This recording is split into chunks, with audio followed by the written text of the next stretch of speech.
News desk തുടരുകയാണ്. അട്ടപ്പാടിയിൽ വീണ്ടും അരിവാൾ രോഗം ബാധിച്ച ആദിവാസി യുവതി മരിച്ചു. അഗളി മേലേക്കണ്ടിയൂർ സ്വദേശിനി സൗമ്യയാണ് മരിച്ചത്. പാലക്കാട് ജില്ലാ ആശുപത്രിയിൽ ചികിത്സയിലിരിക്കെയാണ് യുവതിയുടെ മരണം. പനിയെ തുടർന്ന് കുക്കൻപാളയം സ്വകാര്യ ആശുപത്രിയിൽ ചികിത്സ തേടിയെങ്കിലും ന്യൂമോണിയ ആണെന്ന് സ്ഥിരീകരിച്ചതോടെ കോട്ടത്തറ താലൂക്ക് ആശുപത്രിയിൽ നിന്നും യുവതിയെ ജില്ലാ ആശുപത്രിയിലേക്ക് മാറ്റുകയായിരുന്നു. വിനേഷ് കുമാർ ചേരുന്നു പാലക്കാട് നിന്ന്. വിനേഷ്, ഈ അരിവാൾ രോഗം, ഈ സിക്കിൾ സെൽ അനീമിയ എന്ന് പറയുന്ന ഈ അസുഖം, അത് ഇന്നലെയും ഒരു മരണം അവിടെ വള്ളി എന്ന് പറയുന്ന മറ്റൊരു സ്ത്രീ മരിച്ചിരുന്നു. ഇപ്പോൾ മറ്റൊരു മരണം കൂടി റിപ്പോർട്ട് ചെയ്യുന്ന സാഹചര്യം. അങ്ങനെ ഈ മറ്റ് മേഖലയിൽ ഇപ്പോൾ വയനാട് ഉൾപ്പെടെയുള്ളിടത്ത് നിന്നും ഈ സിക്കിൾ സെൽ അനീമിയ റിപ്പോർട്ട് ചെയ്യുന്നുണ്ടെങ്കിൽ പോലും ഇങ്ങനെ മരണം സംഭവിക്കുന്ന സാഹചര്യമില്ല. അട്ടപ്പാടിയിലെ ഈ മരണങ്ങളുടെ കാരണമാണ് ഏറ്റവും ഊന്നി പഠിക്കേണ്ടത്. എന്തായിരിക്കാം? ഈ പോഷകക്കുറവ് മാത്രമാണോ?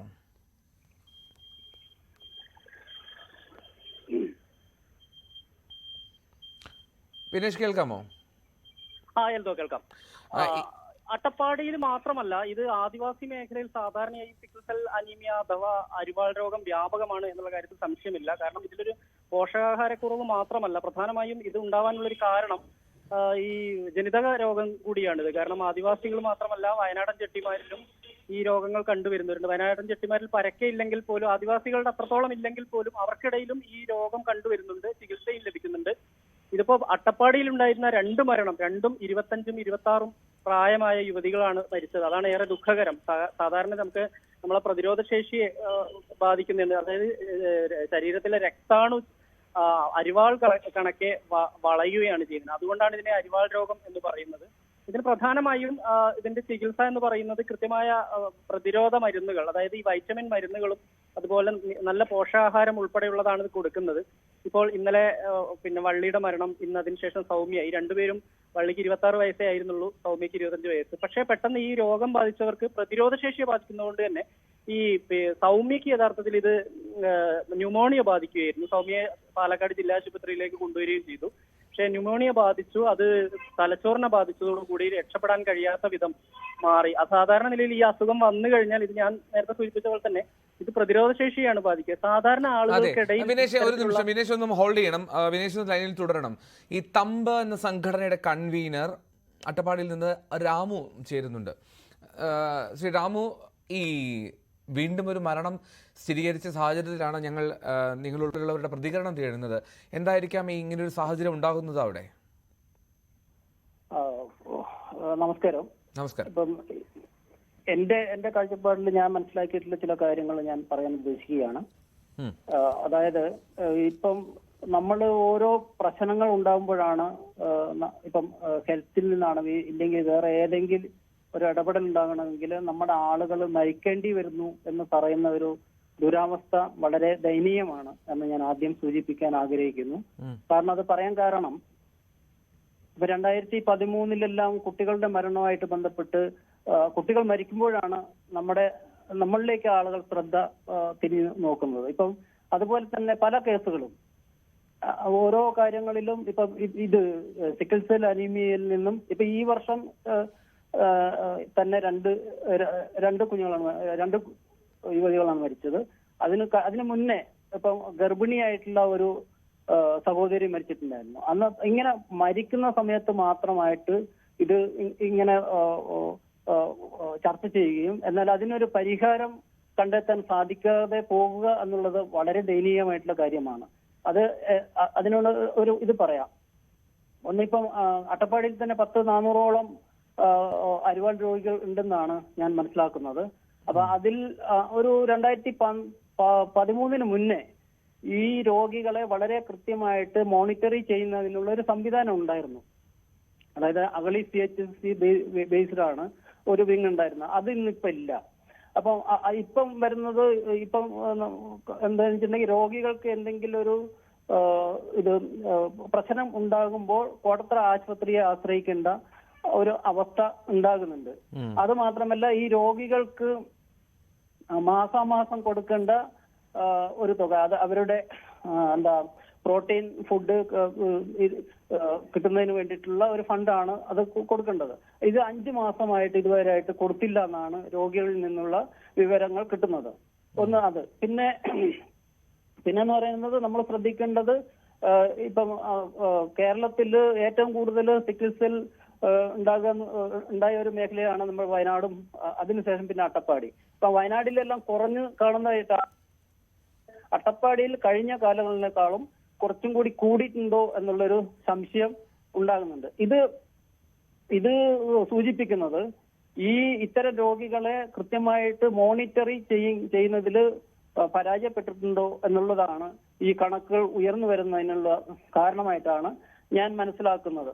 അത് പല രോഗികളിൽ നിന്നുള്ള കിട്ടിയ വിവരങ്ങൾ വെച്ചിട്ടാണ് ഞാൻ ഇത് പറഞ്ഞുകൊണ്ടിരിക്കുന്നത്. അപ്പം ഇതിന് കൃത്യമായിട്ടുള്ള ഒരു മോണിറ്ററിംഗ് സംവിധാനം ഉണ്ടാകേണ്ടതുണ്ട്. ഇത് രോഗികളാരാണ്, രോഗം വഹിക്കുന്ന ആൾക്കാരാരാണ് എന്നുള്ള അത് കണ്ടെത്തിക്കൊണ്ട് അവർക്ക് ആവശ്യമായിട്ടുള്ള അവരുടെ ആരോഗ്യം സംരക്ഷിക്കുന്ന അല്ലെങ്കിൽ അവരുടെ ആ സാഹചര്യത്തെ മറികടക്കുന്നതിന് വേണ്ടിയിട്ടുള്ള ഒരു സിസ്റ്റം നിലവിൽ അട്ടപ്പാടിയിലില്ല എന്നാണ്. അതായത് ഇപ്പം എന്ത് കാര്യത്തിനും കോടതി ആശുപത്രിയെ ആശ്രയിക്കേണ്ട ഇത് വരുന്നു. പക്ഷെ ഈ സിക്കിൾ സെല്ലിന് പ്രത്യേക എന്താ പറയാ ക്ലിനിക്ക് പോലെയുള്ള ഒരു സംവിധാനം അട്ടപ്പാടിയിൽ ഇല്ല എന്ന് ഞാൻ മനസ്സിലാക്കുന്നുണ്ട്. അത് ഉണ്ടാകേണ്ടതുണ്ട്. അതുണ്ടാകുകയും രോഗികൾ ആരൊക്കെയാണെന്ന് തിരിച്ചറിഞ്ഞ് അവർക്ക് വേണ്ടുന്ന കൃത്യമായിട്ടുള്ള അതായത് മരുന്നും അതുപോലെ തന്നെ അവർക്ക് ആവശ്യമായിട്ടുള്ള പോഷകാഹാരവും എല്ലാം ഉറപ്പാക്കുന്ന രീതിയിലുള്ള ഒരു സംവിധാനം അട്ടപ്പാടിയിൽ ഉണ്ടാകേണ്ടതുണ്ട്. ഇതിപ്പം ഇന്ന് രണ്ട് സഹോദരിമാര് മരിച്ചു, അതിൽ നിന്നുള്ള ഒരു ചർച്ച മാത്രമാകാതെ ഇനിയുള്ള ആളുകൾ എത്ര പേര് അട്ടപ്പാടിയിൽ ഉണ്ടെന്നും അല്ല അതാണ് പ്രശ്നം ശ്രീ രാമു. ഒരുപാട് പേർക്ക് അത്തരത്തിൽ ഈ സിക്കിൾ സെൽ അനീമിയ എന്ന് പറയുന്ന അസുഖമുണ്ട് അല്ലെങ്കിൽ അരിവാൾ രോഗം എന്ന് പറയുന്ന ഈ ഒരു സാഹചര്യമുണ്ട് എന്ന് റിപ്പോർട്ടുകൾ വരുന്നു. അട്ടപ്പാടി മാത്രമല്ല വയനാട്ടിലെ പല മേഖലകളിലുമുണ്ട് എന്ന് ബിനേഷ് തൊട്ട് മുമ്പ് സൂചിപ്പിച്ചതേ ഉള്ളൂ. അപ്പോൾ അതിൽ ഈ ഹെറിഡിറ്ററി എന്നുള്ള ഫാക്ടർ കൂടി, ജനിതകമായിട്ടുള്ള ഫാക്ടർ കൂടി നിലനിൽക്കുന്നുണ്ട് എന്നുള്ളതും മറന്നുകൂടാ. എങ്ങനെയുള്ള ഇടപെടലാണ് വേണ്ടത്? ഈ ആരോഗ്യ വകുപ്പ് ഇനിയും എങ്ങനെയൊക്കെ ഇടപെടൽ നടത്തണമെന്നുള്ളതാണ് ആഗ്രഹിക്കുന്നത് നിങ്ങൾ? അതാണ് ഞാൻ ആദ്യമേ സൂചിപ്പിച്ചത്. അതായത് ഈ രോഗമുള്ള ആളുകളും രോഗവാഹകരും ആരാണെന്ന് തിരിച്ചറിയണമെങ്കിൽ കൃത്യമായിട്ടുള്ള ഒരു ഇത് തിരിച്ചറിയുന്ന ഒരു ക്യാമ്പയിൻ ഉണ്ടാകണം. എത്ര പേര് അട്ടപ്പാടിയിൽ ഇത്തരത്തിലുള്ള ആളുകൾ ഉണ്ടെന്ന് തിരിച്ചറിയണം. എത്ര പേര് അത് കൃത്യമായിട്ട് കണ്ടെത്തിയിട്ട് അത് മോണിറ്റർ ചെയ്യും. അത് ഇപ്പം പെട്ടെന്ന് തീരുന്ന ഒരു പ്രോസസ് അല്ല. അതിന് തന്നെ ഒരു ക്ലിനിക്ക് ഉണ്ടാകുകയും ആ ക്ലിനിക്ക് വഴി അതിന് നിവാരണം ചെയ്യുന്ന അതിന് പ്രത്യേകം ഡോക്ടർ സംവിധാനം ഉണ്ടാകും. അങ്ങനെ ഉണ്ടായിരുന്നു ഇവിടെ അട്ടപ്പാടി. ഞാൻ നേരത്തെ പറഞ്ഞത് 2013 മുന്നേ ഇവിടെ ഈ സിക്കിൾ സെൽ അനീമിയയെ ശ്രദ്ധിക്കുന്നതിന് വേണ്ടിയിട്ട് അല്ലെങ്കിൽ ഊരുകളിൽ പോയിട്ട് കണ്ടെത്തിക്കൊണ്ട് അവരെ പ്രത്യേകം ശ്രദ്ധിച്ചുകൊണ്ട് അവർക്ക് ഈ പോഷക കിറ്റുകൾ പോലുള്ള സംവിധാനങ്ങൾ ഉണ്ടായിരുന്നു. അത് ഇന്നില്ല. അത് കാരണം എന്ന് വെച്ചിട്ടുണ്ടെങ്കിൽ ഇതൊരു പ്രശ്നമായിട്ട് കണ്ടെത്തി അതിനെ പരിഹരിക്കുന്ന രീതിയിലേക്ക് എത്തിയിട്ടില്ല എന്നാണ് ഞാൻ പറയുന്നത്. അത് നിന്നുപോയി ഒരു വലിയൊരു ബുദ്ധിമുട്ടായിട്ട് തോന്നുന്നുണ്ട്. ഇപ്പം അതിന്റെ വല്ല പ്രശ്നങ്ങളാണ് ഈ കാണുന്നത് എന്നാണ് ഞാൻ മനസ്സിലാക്കുന്നത്. ഓക്കെ, നിങ്ങൾ ഇത് ഏതെങ്കിലും തരത്തിൽ ശ്രദ്ധയിൽപ്പെടുത്തിയിരുന്നോ? ആരോഗ്യ വകുപ്പിന്റെയോ അല്ലെങ്കിൽ ജില്ലാ മെഡിക്കൽ ഓഫീസറെയോ അങ്ങനെ എന്തെങ്കിലും? നമ്മളിപ്പം ഇതിപ്പം നമ്മൾ ഈ ആരോഗ്യ മേഖലയിൽ നമ്മൾ ശ്രദ്ധിക്കാൻ തുടങ്ങി. നമുക്ക് 2013 ഈ കാലയളവിൽ പോഷകാഹാര കുറവ് മൂലമുള്ള കാര്യങ്ങളുമായിട്ട് ബന്ധപ്പെട്ടിട്ടുള്ള പല മീറ്റിങ്ങുകളിലും പല മോണിറ്ററിംഗ് കമ്മിറ്റികളിലെല്ലാം ഇത്തരം ഈ കാര്യങ്ങളെല്ലാം നമ്മൾ ഉന്നയിച്ചിരുന്നു. പക്ഷെ അതിലൊരു മാറ്റം ഉണ്ടായിട്ടില്ല എന്നുള്ളതാണ്. ഞാൻ പ്രേക്ഷകർക്ക് അറിവിന് വേണ്ടി ഒന്ന് ചോദിച്ചോട്ടെ, തമ്പ് സംഘടനയുടെ പ്രവർത്തനങ്ങൾ പ്രധാനമായും ഈ ആദിവാസി മേഖല കേന്ദ്രീകരിച്ചല്ലേ? അതെ അതെ അതെ. അതിൽ ആരോഗ്യപരമായിട്ടുള്ള കാര്യങ്ങളും നിങ്ങൾ മോണിറ്റർ ചെയ്യാറുണ്ട്? അതെ അതെ. ഓക്കെ, ഈ സിക്കിൾ സെൽ അനീമിയ എന്ന് പറയുന്ന ഈ അസുഖം ഈ സമീപ ദിവസങ്ങളിൽ കൂടുതൽ റിപ്പോർട്ട് ചെയ്യുന്നു എന്നുള്ളത് നിങ്ങൾ നേരിട്ട് മനസ്സിലാക്കിയതാണോ?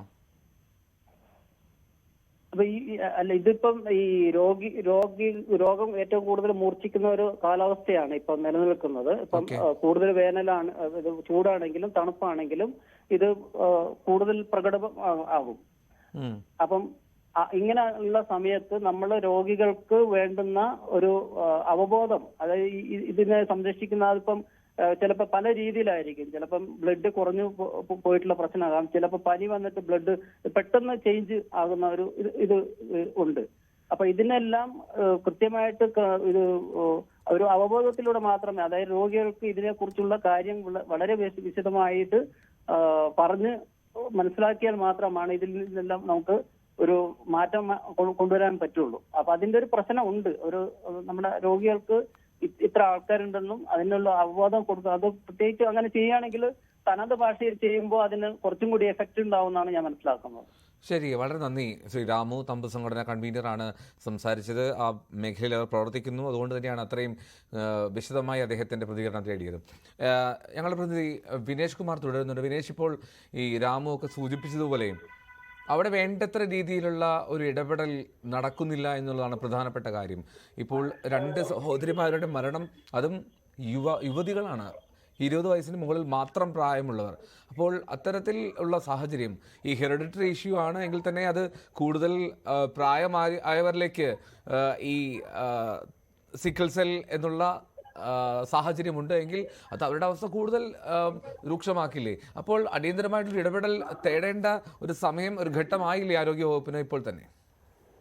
ആരോഗ്യവകുപ്പിന്റെ വലിയൊരു വീഴ്ചയിലേക്കാണ് യഥാർത്ഥത്തിൽ ഇത് വിരൽ ചൂണ്ടുന്നത്. കാരണം ഇത് ഇന്നോ ഇന്നലെയോ ഉണ്ടായ അസുഖമില്ല, എത്രയോ കാലങ്ങളായിട്ടുണ്ട്. ഇത് കൃത്യമായി നേരത്തെ സംസാരിച്ച അദ്ദേഹം പറഞ്ഞ പോലെ തന്നെ ഇത് കൃത്യമായി മോണിറ്റർ ചെയ്യുകയും ഇവർക്ക് ആവശ്യമായ മരുന്നുകൾ എത്തിക്കുകയും ഇതിന്റെ വിദഗ്ധ ചികിത്സയും നടത്തുക. ഇതൊരു ജനിതക രോഗമാണെങ്കിൽ തന്നെ ഇതിൽ ജനിതക രോഗം വരാനും ഇത് തടയാനുമുള്ള ഒരു സംവിധാനങ്ങളും അത്തരത്തിലുള്ള മരുന്നുകളും വേണം. നമ്മുടെ നാട് ഇത്രയെല്ലാം തന്നെ പുരോഗമിച്ചു, ഒരുപാട് ടെക്നോളജി വളർന്നു, മരുന്നുകളുടെ പരീക്ഷണങ്ങളും ഗവേഷണങ്ങളും നടക്കുന്നു. പക്ഷേ ഇപ്പോഴും ഒരു പിന്നോക്ക വിഭാഗം, അതായത് ഇത്തരത്തിലൊരു ഗോത്ര വിഭാഗം ഇല്ലാതായിക്കൊണ്ടിരിക്കുന്നതിന്റെ പ്രധാന കാരണം ഇത്തരത്തിലുള്ള അസുഖങ്ങളാണ്. ഇപ്പൊ സിക്കിൾ സെൽ അനീമിയ ആയാലും ബീഡി രോഗമായാലും ഇതെല്ലാം ആദിവാസികൾക്കിടയിൽ സാർവത്രികമാണ്. എന്തായാലും 2 മരണം ഉണ്ടായതിനു ശേഷമാണ് ഇതൊരു വലിയ ചർച്ചയാവുന്നത്. പക്ഷേ വയനാട്ടിലൊക്കെ കഴിഞ്ഞ കാലങ്ങളിൽ ഒരുപാട് മരണങ്ങൾ ഇത്തരത്തിൽ സംഭവിച്ചിട്ടുള്ളതുമാണ്. വയനാട്ടിലെ ഒരു വിവേകാനന്ദ ആശുപത്രി എന്ന് പറയുന്ന ഒരു ആശുപത്രി ഉണ്ട് മുട്ടിൽ മീനങ്ങാടി ഭാഗത്ത്. അവിടെ ആണ് കൃത്യമായി ഇതിനുള്ള ചികിത്സ നൽകി വരുന്നത്. വേറെ ഇപ്പോൾ നമുക്കറിയാം ഈ അട്ടപ്പാടിയിലെ കോട്ടത്തറ ട്രൈബൽ സ്പെഷ്യാലിറ്റി ആശുപത്രിയിലൊന്നും വിദഗ്ധ ഒരു ചികിത്സ ഇക്കാര്യത്തിൽ ഇല്ല എന്നുള്ളതിന്റെ ഏറ്റവും വലിയ ഉദാഹരണമാണ് 2 മരണം.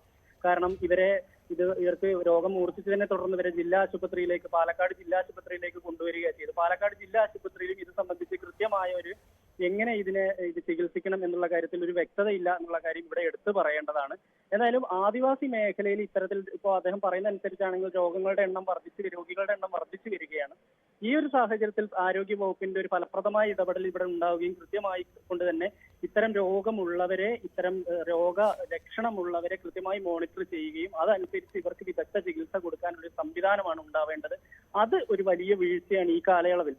കാരണം നമുക്കറിയാം സ്വാതന്ത്ര്യത്തിന് ശേഷം ആദിവാസി ആ ഒരു കാലഘട്ടം മുതൽ ശരി അഭിനേഷ്, വളരെ പ്രധാനപ്പെട്ട കാര്യമാണ്, പ്രധാനപ്പെട്ട വാർത്തയുമാണ്. അതിലേറ്റവും പ്രാധാന്യം അറിയിക്കുന്ന കാര്യം ഈ സിക്കിൾ സെൽ അനീമിയ, അരിവാൾ കോശ രോഗം എന്നുള്ളത് അതത്ര ഗുരുതരമായിട്ടുള്ള സാഹചര്യം ഉണ്ടാക്കുന്നതല്ല. ഒരു ഇടപെടൽ ഉണ്ടായിരുന്നുവെങ്കിൽ, ഒരു കരുതൽ ഉണ്ടായിരുന്നുവെങ്കിൽ ആ 2 സഹോദരിമാരും ജീവിക്കാനുള്ള സാധ്യതയാണ് കൂടുതൽ എന്നുള്ളതാണ്. അവിടെയാണ് നമ്മൾ അതിൻ്റെ വേദന അനുഭവിക്കേണ്ടത്. വിനേഷ് കുമാറാണ് വിവരങ്ങൾ പങ്കുവച്ചത് പാലക്കാട് നിന്ന്.